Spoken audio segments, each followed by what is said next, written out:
Introducing Paddy Power's Beat the Drop. We're giving every customer 30 days free entry and £1,000 up front. It's up to you to keep it. All you have to do is answer 10 questions correctly. Play now at beatthedrop.paddypower.com. Hi there, a warm welcome along to the Racing Post Weekend Postcast. Bruce Millington, Paul Keeley, Graham Rodway and Paddy Power's Niall O'Reilly are looking ahead to a feast of great racing.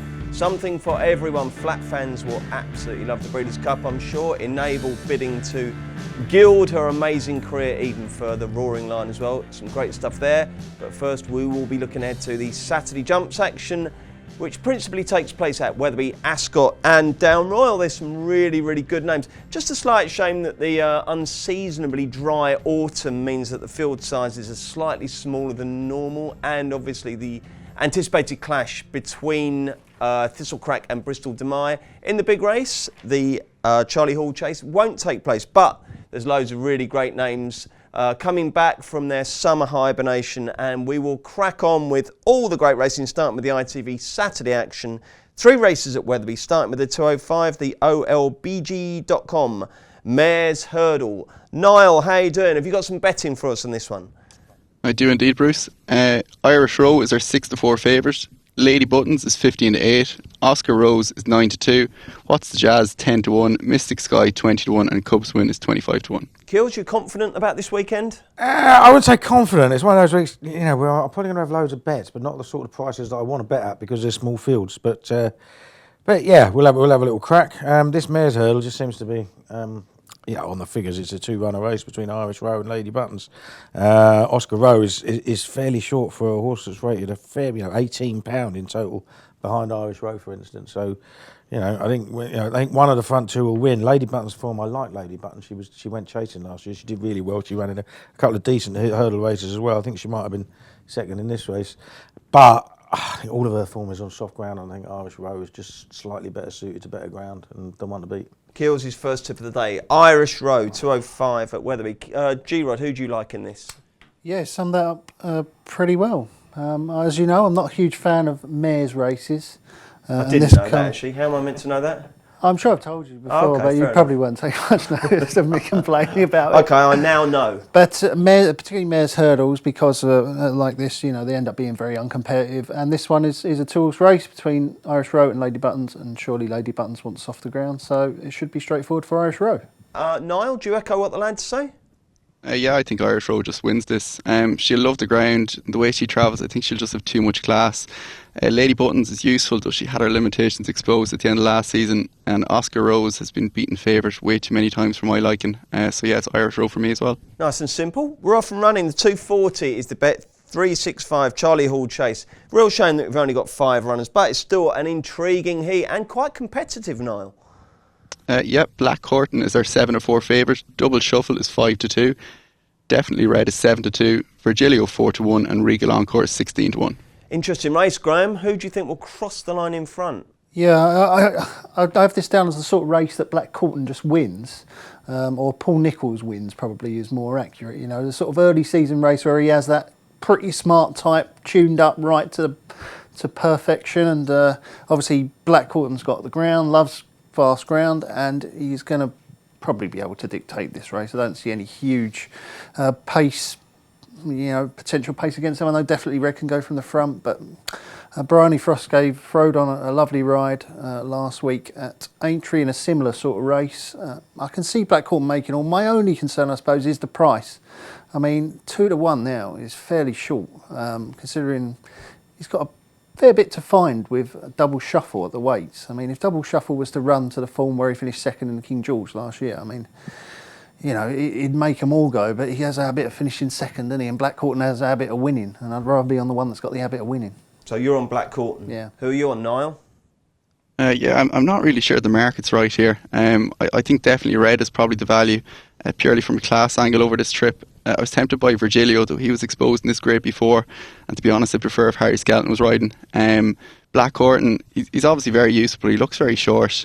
Double Shuffle is jumping issues, and I think he might just need this, particularly over this longer trip. So yeah, I'm going to side with definitely Red, who I have the least doubts about. and Kills. Yeah, I mean, it's a strange race because, this time of year it's all about how well prepared you are rather than how good you are. I mean, I just had a look. I think only 2 of the last 10 winners of this race are actually the best in at the weights. And Double Shuffle is by by a fair way the best in the weights. He's getting £3 from Black Corton. He'd be giving him £9 in a handicap. But, on those figures, if he was running right-handed, I mean, you would cut your right arm off to get 5-2. But he isn't. His best form figures right. His best form right-handed is. Best 2 runs right-handed are £17 and £26 below his best left-handed, which is a hell of a lot. I mean, that King George II is a big outlier anyway, but I mean, he is still a long way below his best. So I can't have him. Definitely red. I just think he wants further now, and very soft ground at least at this trip. So I would have to say Black Corton, even though you could argue that it's miles too short, is very much the one to beat. Okay, 3:15, the Bet365 hurdle, the old West Yorkshire hurdle, some familiar names in this. And Niall, how do Paddy Power bet? So this is our MBS race, so it's money back all losers if Holdstone wins. And he's our 11-10 favourite. Old Guard is 4-1, Klein is 6-1, Keeper Hill is 8-1, Monbeg Theatre 8-1, Nautical Nitwood 12-1, and High Secret is 25-1. Okie dokie. Holstone bidding to go one better than last year. Noel, you can go. Oh no, Kills, it's your go to go first. I think. No, it's not. No, it's not. Niall, it's yours.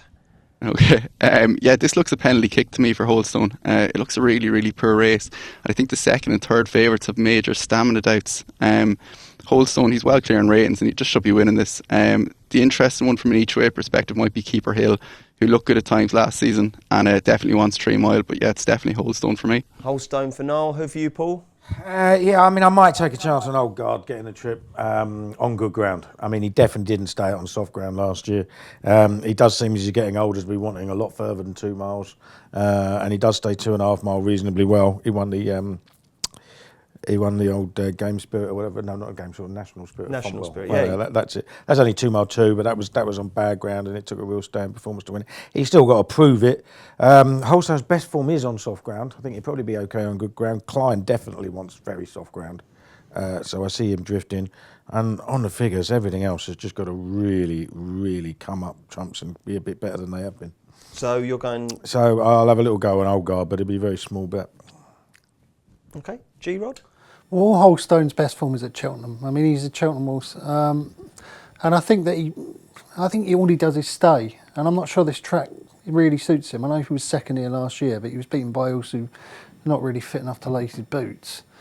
I'd be dead keen to take him on this track. I think it's pretty tight around Wetherby, and if Old Guard's ever going to get 3 miles, it's going to be round there. He's got good ground, so he's not going to be putting too much emphasis on stamina. I could see Old Guard outspeeding him. Okay, 2 votes for Old Guard and 1 for jolly old Holstone. Right, that was Wetherby. Well done, lads. We're absolutely in full flow now, and we will now look at the 4 ITV4 races at Ascot, beginning with the 150, which is the Ascot Underwriting Chase. Give us the latest show, Niall. Yeah, so When You're Ready Freddy is our 5-2 favourite. Stern Rubin is 7-2. Amor de Nuit 7-2. Pepe Le Pew is 7-1. Larry is 8-1. Kai Delan 12-1. And 16-1 in Amina. Have you got this one, Sus Kills? I would say Sus. I mean, I think When You're Ready Freddy's going to take a fair bit of beating. He's, you could argue he's got the best form. He was second and he gave Lil Rockefeller a fair race at Utoxa last time. Jumped well enough. That's a decent bit of form. The other ones that have run over fences, I think they're handicapped up to what they are. Amel de Nuit, Stern Rubin really likes Ascot. Some really good hurdles for him around there, but I don't think he jumps well enough. I don't think he likes it. The danger at a bigger prize could be Larry for Gary Moore. Gary Moore won the race with Benatar last year. He actually had a double on this card last year. He considered good enough to run in a Grade 1 bumper at Aintree on only his second start a couple of seasons ago. Took time to get going over hurdles. Had a tongue tie put on. Won his last 2 races. Seems to be going the right way now. I think he might go well, but still, first time up, is going to have to be really well handicapped off 129 to beat When You're Ready Freddy. So you're going with the jolly, are you? Yeah.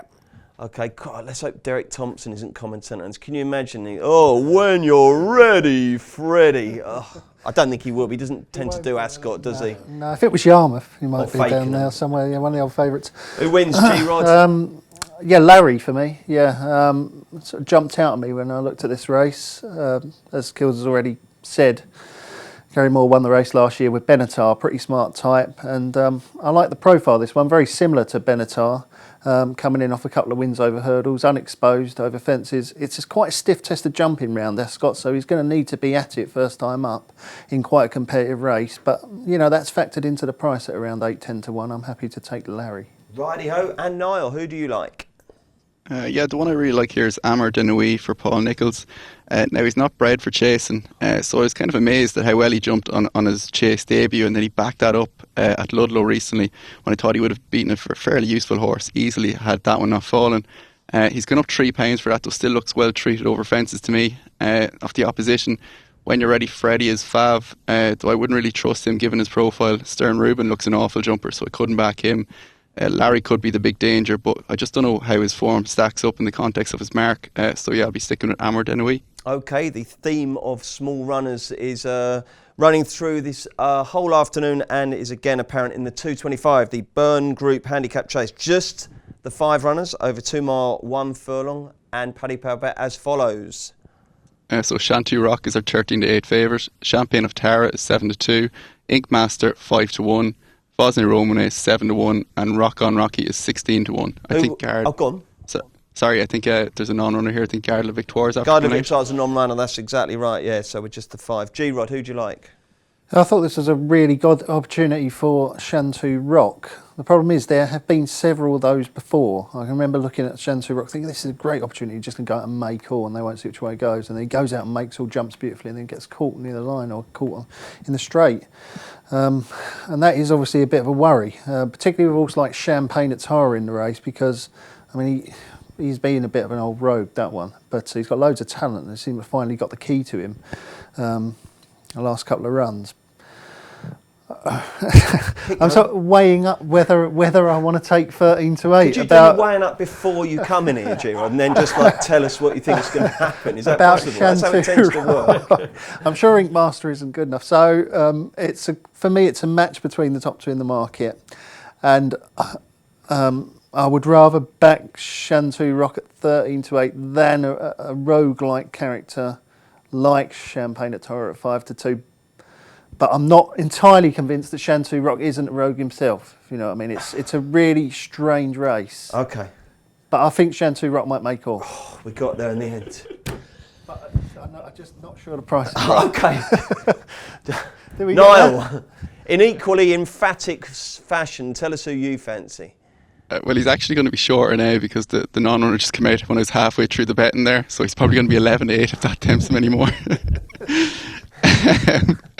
I was all set to put up Gard Le Victoire, so I'm a bit lost here, but the one I was kind of tempted at a price was Vosney Romane, just because he's switching headgear, and I think he'd run a lot better than he showed the last day. He's not particularly well handicapped, but again, I wouldn't be taking too short a price bet Shantou Rock myself, so yeah, Vosney Romane for me. Who do you like, Kills? Sorry, but the Fav's a good thing, isn't it? Shantou Rock, the last 4 horses that have finished in front of Shantou, Diego de Charmel, Petit Mouchoir, Surname, and So Royal. You know what I mean? He's not been running against mugs anyway when he's been getting beaten. He goes really, really well fresh as well. He absolutely bolted up on good ground. First time out over fences last year at 7 to 2. Champagne at Tara has been, winning really, really easy coming from the back. But if you see the last 3 times he's run on a right-handed track and see how badly he's jumped, going the wrong way round, rest aren't good enough. Shantou Rock will win. There you go. Lovely. 3 o'clock, the Ascot handicap hurdle over just short of 2 miles. And Niall, how did Paddy Power bet on this one?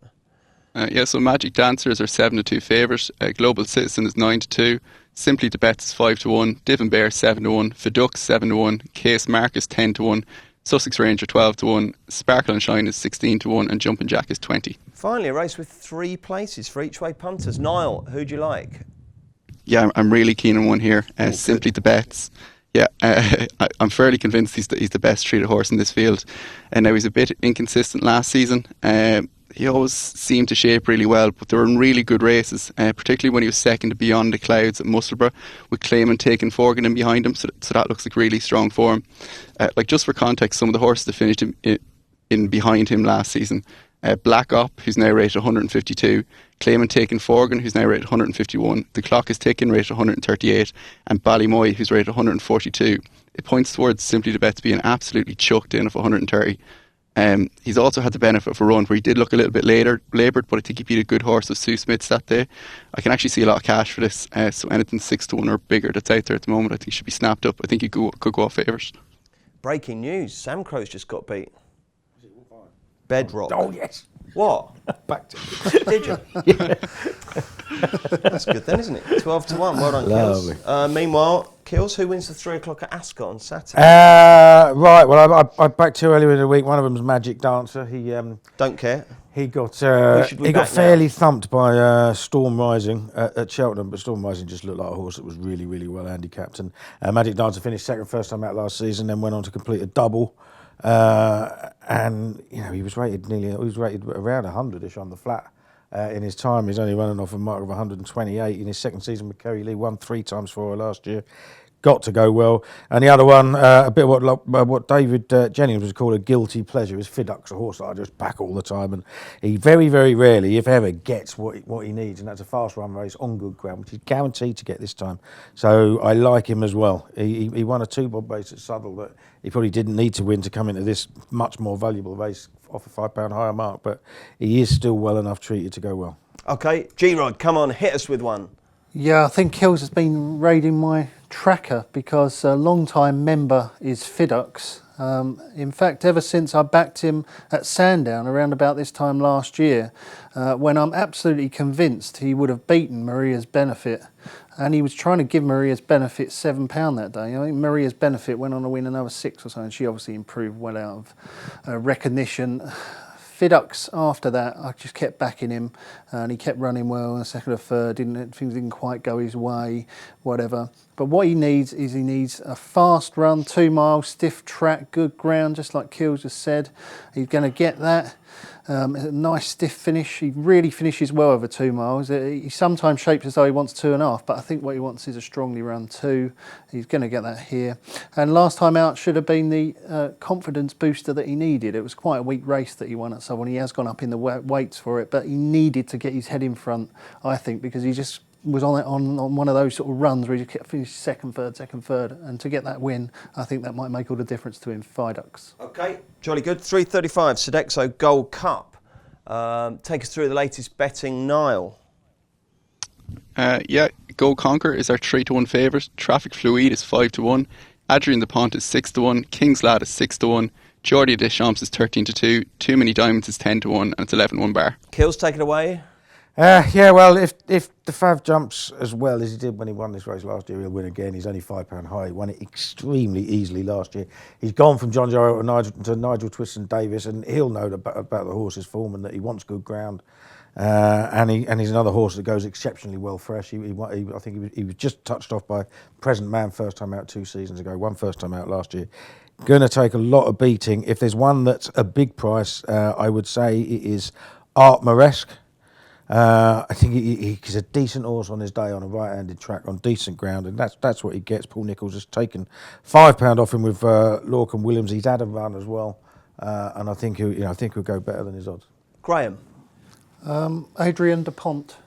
I thought this had another look of one of those races that Paul Nicholls would win early season. And this one loves Ascot, his best form at Ascot.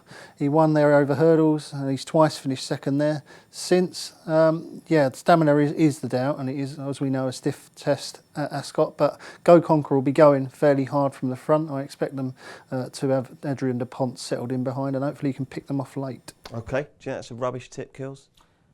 He ran that funny race last year there where we just pulled, and that was over 2.5 mile, and he just stopped almost to a walk. I mean, if he does that at 3 mile, you won't be seeing him at the end. I know, but even so, I mean, he's got to stay. I mean, the most likely result is he finishes out the back of the telly. OK. All right, Niall, who'd you like? I'm quite keen on Geordie Deschamps here for Rebecca Curtis, who has her horses in great nick at the moment. His last run was in the Summer Cup at Uttoxeter, where he travelled and jumped really well, looming up around 3-8, but then just failing to stay the trip. It was, I think, an extended 3 mile 2, and he finished 5th. The winner, Virgilio, goes for Charlie Hall tomorrow, obviously holding a big chance. And the third, Restless Dreamer, won a hot handicap at Cheltenham last week. So I think that form looks really strong. He seems to have been around for a while, but he's still lightly raced, and I think he's well treated off 138. The 3 mile trip at Ascot should really suit him. Go Conquer is obviously the really big danger, but he's probably, I don't think he's absolutely chucked in, even with the trainer switch. Adrian the Pont looks well handicapped though, out of stamina concerns. King's Lad looks badly handicapped, and I don't think Traffic Fluid is one you trust, so it just leaves Geordie Deschamps for me. OK, lovely stuff. Thank you, chaps. Back in a mo with the rest of Saturday's domestic action and the Breeders' Cup. Introducing Paddy Power's Beat the Drop. We're giving every customer 30 days free entry and £1,000 up front. It's up to you to keep it. All you have to do is answer 10 questions correctly. Play now at beatthedrop.paddypower.com. Welcome back. OK, before we get stuck into the Breeders' Cup, the lads are going to give us any other fancies they've got on Saturday, either on the non-televised races at Ascot and Wetherby, or Ayr, Damroll, Newmarket or Newcastle. But they're not going to give the naps away. We'll do them later. Kills, who should we be backing? Yeah, the one, the first race at Ascot. What time is it? 12:40. 12:40. The 12:40 at Ascot. I think this Pim is a bit of a talking horse. He's going to be really short, having won over hurdles already. And I think I'm going to take him on with the Alan King trained Rock Steady. He was a 90-ish horse on the flat, a bit of a nutter. Refused to go in the stalls on his flat debut for Alan King last month. But he's a very, very talented 2-miler who liked the all weather, so he won't have any problem with Ascot. And I'll take him on with that. Alan King likes to run a decent novice hurdler at Ascot. We've got the JN Wine. So you're in the Rock Steady crew, are you, Kills? That's it. Yeah, I've heard of that. You have? I have, yeah. Normally the musical references go straight over your head, but that's amazing. I have heard of that. At Down Royal, we have the Grade 1 jmwine.com Champion Chase, which is a fantastic advertisement for competitive racing in Ireland, with 7 runners, the first 5 in the betting, all owned by Gigginstown, one of which they bothered to supplement. Just to make sure. It's each a 2 between Balco de Flow and Road to Respect, and I think I do respect Road to Respect, and he does go well fresh. But I'm a real big fan of Balco de Flow, and it wasn't a fluke when he thrashed underso at Cheltenham last year. He might have been over the top afterwards, but I'm expecting big things from him this year. So that'll be Balco de Flow.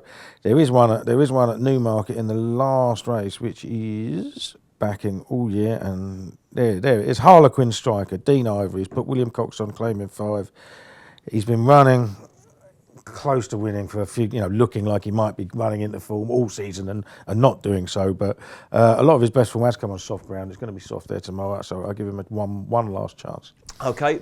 By the way, with the JM1, I'll just quickly read out the Paddy Power prices. 15 to 8 Road to Respect, 2 Balco de Flow, 3 Sub-Lieutenant, 9 Outlander, 20 Don Poli, 20 Woodland Opera and 50 Sandy Mount Dew. I'm surprised you didn't tip Don Poli. This race isn't over 5 miles. G-Rod, who have you got in your roundup? I don't have much, actually. The one thing I did want to point out was the bumper race. I'm always keen to have a look at bumpers because I think they do get overlooked. I think most people just go, it's a bumper, I'm not going to bet in that race. Where I like to back newcomers from yards that do well with bumper newcomers because I think it's very hard to carry penalties to victory in bumpers. I think you have to be very, very smart to do so. Which bumper are we talking about here, G-Rod? So, which meeting? At Ascot, there's at a bumper. OK, yeah. And I like Lanterne for Harry Whittington. I've been backing Harry Whittington's bumper horses for consistently for a while, first time out. He does well. They're always underestimated in the market. I think his strike rate is 20% first time up, which is not bad considering that they're all going off, most of them are going off double figure prices. The worry here is the hood first time out. When you see that on a bumper horse first time out, you do start to wonder if this is a hard puller at home.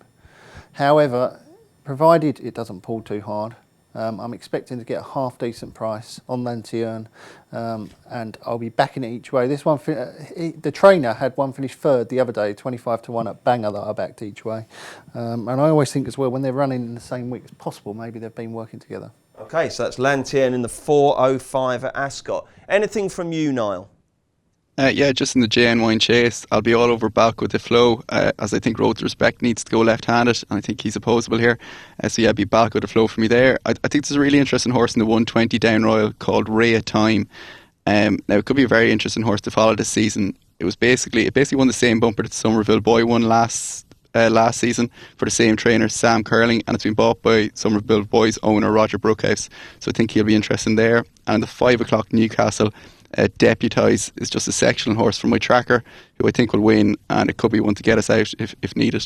Lovely. Okay, right then, let's go across to Louisville and Churchill Downs for the Breeders' Cup.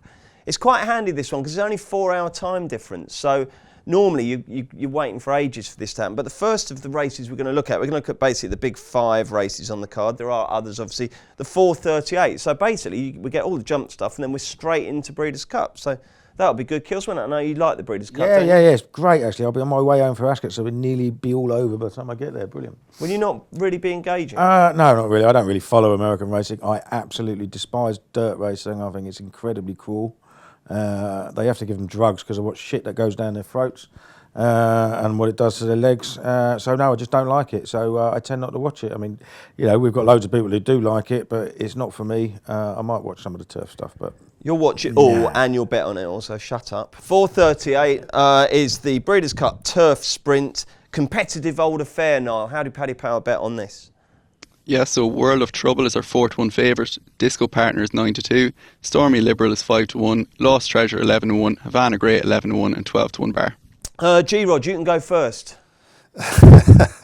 Well, I obviously know absolutely nothing about any of these American horses. I do know a little bit about the Europeans. And the one of the Europeans that I thought was really interesting, and I no doubt Niall and the rest of you are going to laugh at me, is Lost Treasure for Aidan O'Brien. This one is a complete rogue. Doesn't like being in front, does he? Not at all. Did you see the run last time? The one at Navan was incredible, wasn't it? When he hits the front, he just completely puts the brakes on. Yeah. He's absolutely brilliant. You like backing those horses, do you? Unless you backed him, of course. Yeah. No, it's great if you're a layer.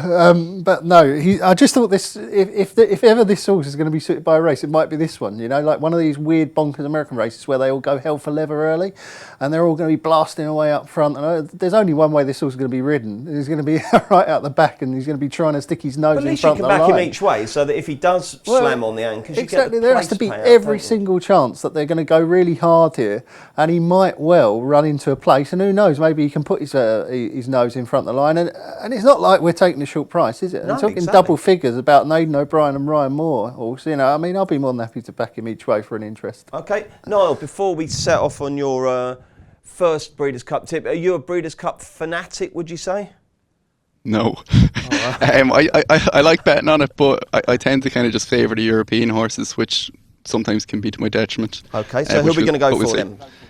Yeah, I'm not going to laugh at him at all. I'm actually going to back Lost Treasure.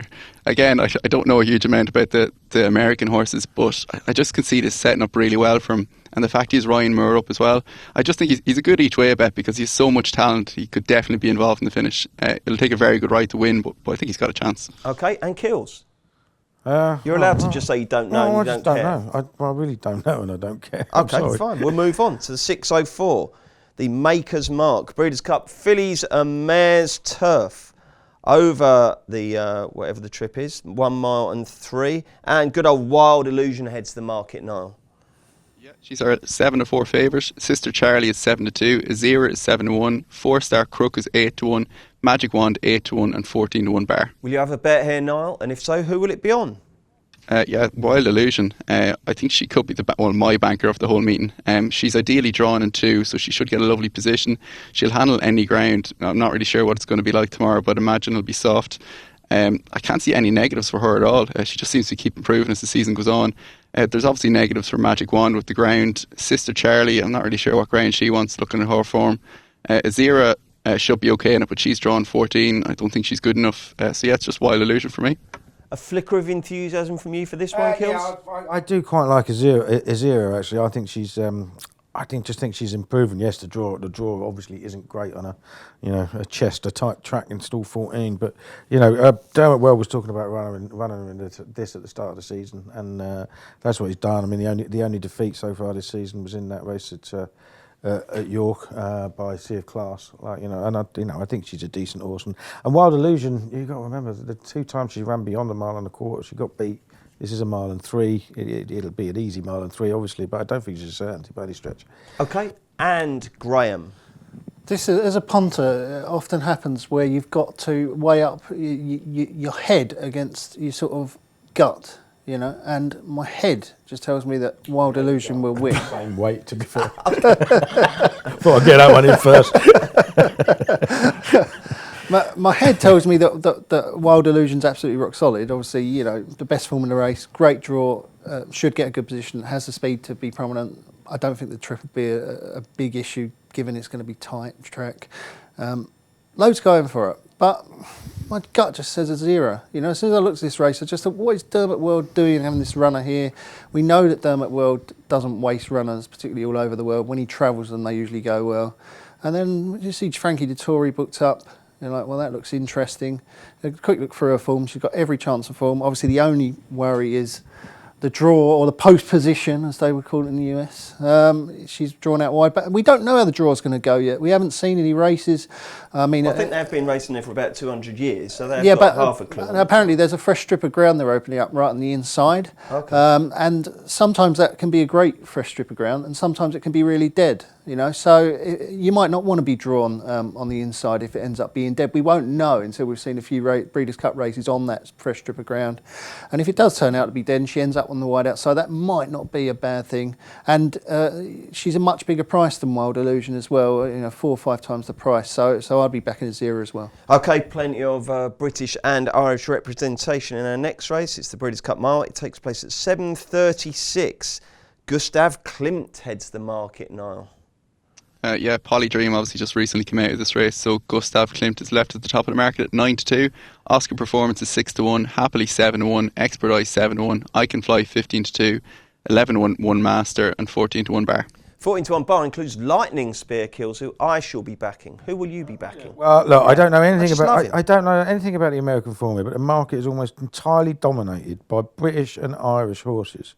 When we have the worst bunch of milers we've had for about 25 years. I mean, you know, how can that be? I mean, they're absolute garbage, aren't they?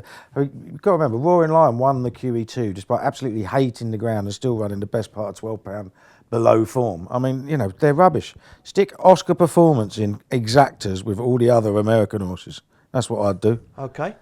Sometimes Just simple as that. sometimes stud farms quote journalists when they advertise their stallions. I'm not sure they're all garbage. Paul Keeley Racing Post is going to feature in any of those adverts.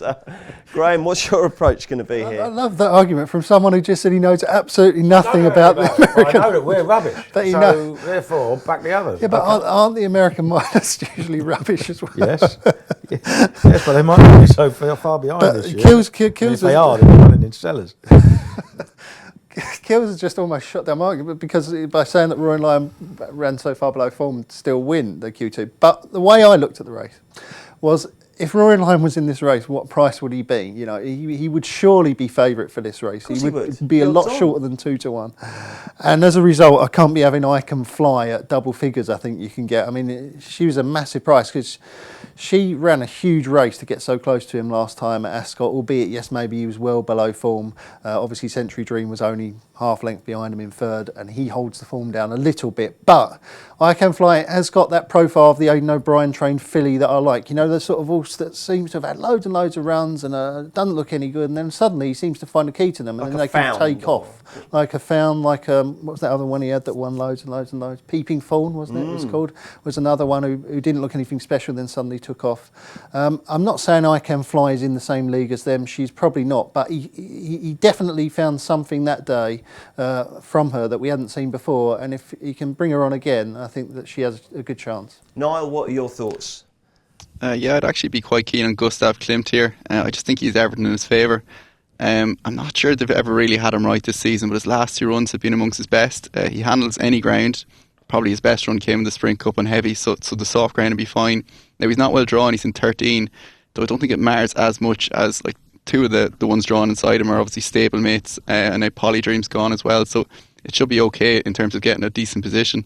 Oscar Performance, I'm not sure how good he is, but he should blast out from stall 5 and set a really strong pace, which will hopefully set it up for the likes of Gustav Klimt. Like Expert Eye on the ground, I couldn't have him, he's 7-1. Yeah, so the more I look at Gustav Klimt, he's definitely the bet in the race. Okay, it gets interesting. 8:56, the mighty Enable is back. bidding to win the Breeders' Cup Turf, and a very, very warm favourite, Niall. Yeah, she's 4-7. Magical is 11-2. Wallgeist 6-1. Talismanic 16-1. Channel Maker 16-1 and 28-1 bar. What do you think of that price then, G-Rod? 4-7 Enable. If she is anywhere near her best, she'll win by a mile, won't she? I mean, she's different class to this lot. I think the concern you have to have is, obviously she I don't think she should have won the Arc. I think Sea Class was the best horse in that race. I know she beat the rest well, but she did get the run of things that day. Now, afterwards, John Gossens came out and said she's only 80% right. Well, fair enough. If that was the case and she does come on again, then she'll win. But there's just enough doubts there for me. I know she won the Arc, but to me, she wasn't in the same sparkling form that I saw her last season, and I wouldn't want to take such a short price about her. So what are you going to do then? I would probably back Waldgeist, who she beat in the Arc. Each way? But that's a bit of a stealing race, though, isn't it? That's all right. Yeah, I No suppose. harm in that. You won't get arrested. I know, but it just feels a bit wrong, don't it? No, doing. not at all. I don't know. Silly. Just those lovely bookie chaps. Joking, aren't you? Smash away. I don't know. But we've seen this happen before, and we like horses getting beaten in the Arc, and then suddenly coming out, and I don't know. To be honest, I don't know if that's true. Come on, but it just G-Rod, feels you're like that waffling is here. true. But In one sentence, what are you going to do here? I've got no obvious reason why Waldgeist will reverse the form. But you're going to back it anyway. But I'm going to back it anyway. Okay. Does that make sense? No, not at all. Niall, can you make sense? I'll try. I couldn't back Enable at the price. For all if she's at her best, she'll be very difficult to beat. I'm actually a very big Magical fan. I really liked how she won at Ascot last time in what could actually work out to be a very strong race. Like, you had a decent yardstick in Coronet in second, and good horses like Lati Dar and Kitesurf in behind. Before that, Magical ran a cracker from the back of the field in the Arc, and she just had the right profile for me for this race. They obviously won it with Found a few years ago, and she's a very similar profile coming into it. I think she'll just be given a nice weight and ride, and I definitely think she's the each way bet against Enable. I think she could actually beat her if Enable's below form. Okay, so there you go. You've got an actual bookmaker there, G-Rod, proposing we do dirty each way bets. So don't worry about it, mate. You lump on, honestly. Keels, what are you going to do with this talking one? of the dirty each ways, I think we read in a preview of the Breeders' Cup today, didn't it? Last two Breeders' Cups at Churchill Downs, Europe only had 3 winners across the two of them, something like that. So it's not been the best venue for the Euros, that's for sure. But Enable, we all know she does win if she's at her best. But having a really hard race when you're 80% fit, is that a good thing? Is it likely to bring you on, or is it likely to set you back? I'm not 100% sure. I'm same as Niall. I'm a big Magical fan. She was quite eye-catching when she was running on late in the Arc, and then she was extremely well back to Ascot and really won that Fillies and Mares quite easily. So yeah, I think she is the each way bet in the race. Righty-ho, the highlight of the 2 days is the Breeders' Cup Classic on the dirt, 1 mile and 2, and it's an open sort of contest. Niall, how do Paddy Power bet? So Accelerate is our 3-1 favourite. McKinsey is 7-2. West Coast 11-2. Catholic Boy is 6-1. Mendelssohn is 17-2. Roaring Lion 11-1. Thunder Snow 12-1. Yoshida 12-1. And Mind Your Biscuits 12-1. And 28-1 Ganerva. And Discreet Lover is 33. 11-1 Roaring Lion. 40 bar. Okay, Yeah. He's gone for a real walk, hasn't he? Roaring Lion. I didn't realise it was as big as 11-1. That draw, they reckon he's no good to him, don't they? I'm actually intrigued to see him run here, and all the lads on the international desk were telling me I'm completely wrong, but I'm going to back him to win. He's not an each way bet because I could easily see him finishing last here. He's a similar price to Mendelssohn. I just think he's a far superior horse to him. So at the price, I'm just going to have a win bet in Roaring Lion. Okay. Not confident though. I'm intrigued to hear about your international desk. Have they spewed out anything that you've thought, that's interesting, I'll back that? They have, but I just can't remember the names. All right. It's always the way, isn't it? I'll check my phone here. Text us later now. Keels, who do you think win the Classic? No, I'm not going to pretend to know anything about the Americans. Thunder Snow is a World Cup winner who's 14-1. That's quite interesting.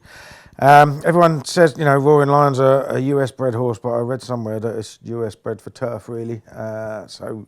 I'd love to see him go well because that was a really, really gutsy win at Ascot last time, and conditions that he genuinely did hate. Love to see it, but I can't see it. So, if anything, I'd be placed laying him, but I don't really want to do that. So I'll leave it alone. Rightio. And Graham, have you got a view? I don't really know much about these Americans. I do know that I don't fancy Roaring Lion at all. For me, he's a horse with a good turn of foot over this trip, and horses with good turn of foot on dirt tend to get lost. You need to be grinded, do you? Yeah, I think you need to be a bit slow and gutsy and hardy and tough. And I'm not saying Roaring Lion isn't that. I think he is, but that draw also could be a bit of a killer in two. Apparently, if he misses it, he's going to end up behind, and that isn't the place to be. I think the prep tells you all you need to Mendelssohn, really. I mean, they're desperate to win this race, aren't they, the Coolmore team? And they haven't messed around this year. They haven't sort of been racing Mendelssohn in Europe. I mean, they've campaigned him like a dirt horse. They have put a lot of effort in to try and get him right for this race. There's potentially a lot of pace on in the race, and that could be an issue for him because he will go forward. But he's a fair price, considering how much effort they've put in, and around about 10 to 1. I just wonder if he might be able to grind his way into a place. I will bet in this race because it's a Breeders' Cup or whatever. But He's well hammered by probably. Okay. But so you think Mendelssohn? Yeah, but it's not confident. Obviously. Okay. Well, neither Keels nor G-Rod would claim to be our best US judge. That's probably not. It's not even probably. It is Ron Wood, and you can catch his Breeders' Cup thoughts in the guise of Spotlight on the Racing Post app or in the Racing Post newspaper tomorrow. Well worth checking out. Ron Wood is a great judge on the Breeders' Cup. I do have a couple of tips for Friday. Will we be out early enough? Yeah, we will. Well, at the rate you're going, we won't even be out early enough for Saturday, but we'll slip them in anyway. These aren't from me. It's just my brother's there, and he always texts me. From the track, he always texts me some good stuff, and usually comes up with something. And he has sent me two today. Go on, then, quickly. Quickly, he says newspaper of record. Newspaper of record. Okay. Yeah, for Chad Brown. Which one's that in? 8 o'clock. Okay. On Friday, and 9:22, I think. Yeah, Line of Duty for Charlie Appleby. He's very confident, apparently. Okay, let's get the naps. This will not be beaten. Niall O'Reilly, who is your best bet on Saturday?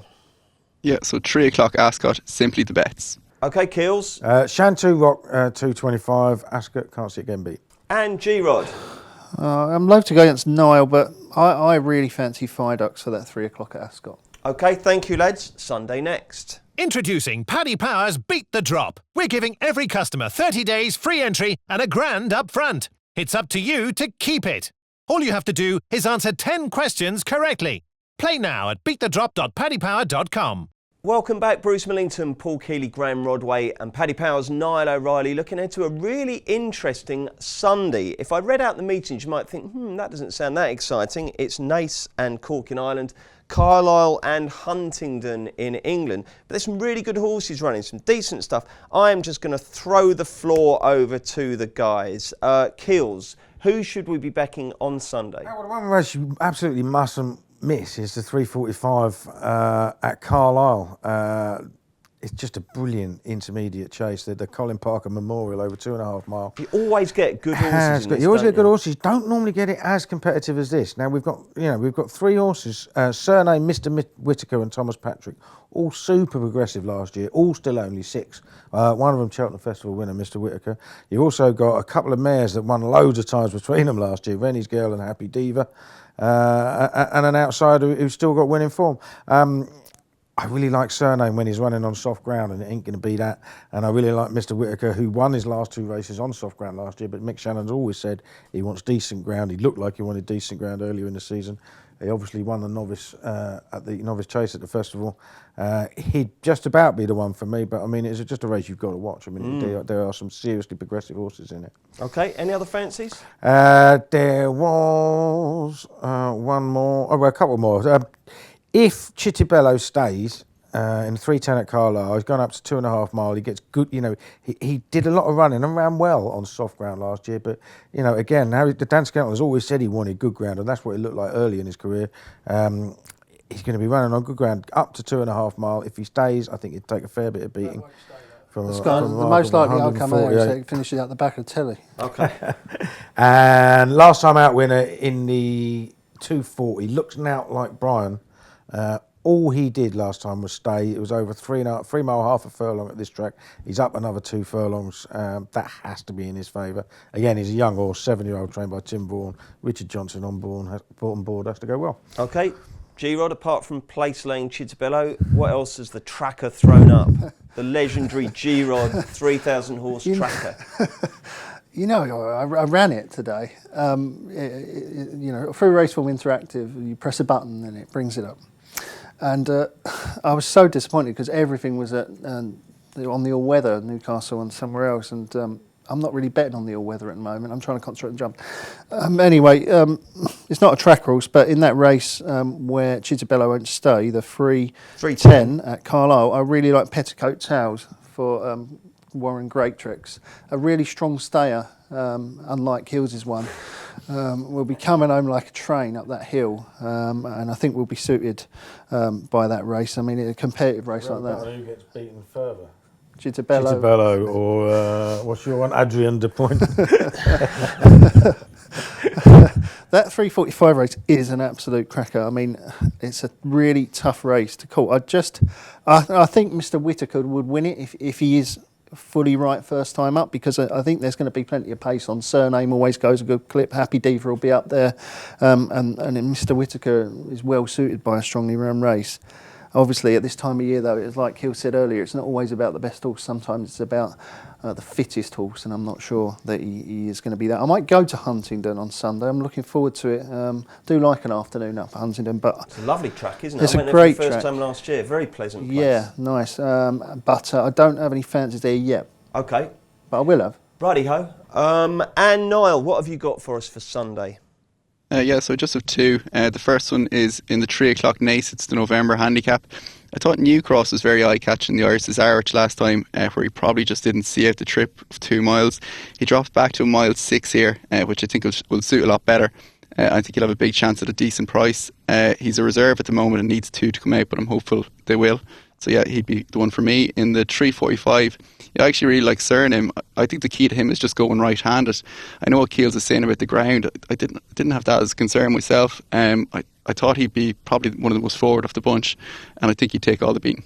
Okay, lovely stuff. Right then, Kills, tomorrow, you can't have missed the competition to win an afternoon at Ascot with Paul Keeley, and that moment has arrived. Who are your competition winners? As far as I know, one competition winner was called Laura, the other was called Luke. I have no idea where they come from, how much they like about racing. What's your advice to them if they come to Ascot? Well, the competition was called Win an Afternoon with Paul Keeley, but there's going to be plenty of drinks, so it should have been Lose an Afternoon with Paul Keeley.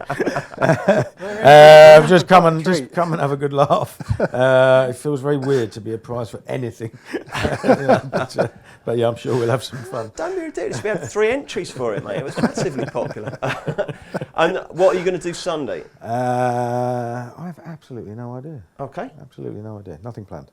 Watch some racing, eh? Maybe, yeah. G-Rod, you might be going to Huntingdon on Sunday. What about Saturday's plans? Yeah, Saturday I'm going to London Stadium for West Ham versus Burnley. I was kind of torn because my local team, Dagenham and Redbridge, are playing Sutton, who is, Andy Smith, one of our, data operatives here. He's a massive Sutton fan, and I usually always make the trip down to that one. But it is a long old way, and having had the ticket for the West Ham game, I've decided to shun the Sutton Dagenham and go to the West Ham game. But no doubt Sutton will also smash Dagenham as well, because Dagenham are really struggling. Oh, we've got a football tip from G-Rod as well. And Niall, what about you? Yeah, I'm actually working all weekend again, unfortunately. No. No real plans at all. Pretty sad. Oh, never mind. Okay then, chaps, thank you very much indeed. Jolly good. Hopefully there's plenty of winners in that lot. If you do enjoy the shows, please do make sure you rate, review and subscribe wherever you're listening. Maddie's back on Monday to look back on this weekend and look ahead to what we've got coming up next weekend. We've got golf with Steve and Ian on Wednesday, football Thursday, and we are back next Friday for another weekend racing postcast. Introducing Paddy Power's Beat the Drop. We're giving every customer 30 days free entry and £1,000 up front. It's up to you to keep it. All you have to do is answer 10 questions correctly. Play now at beatthedrop.paddypower.com.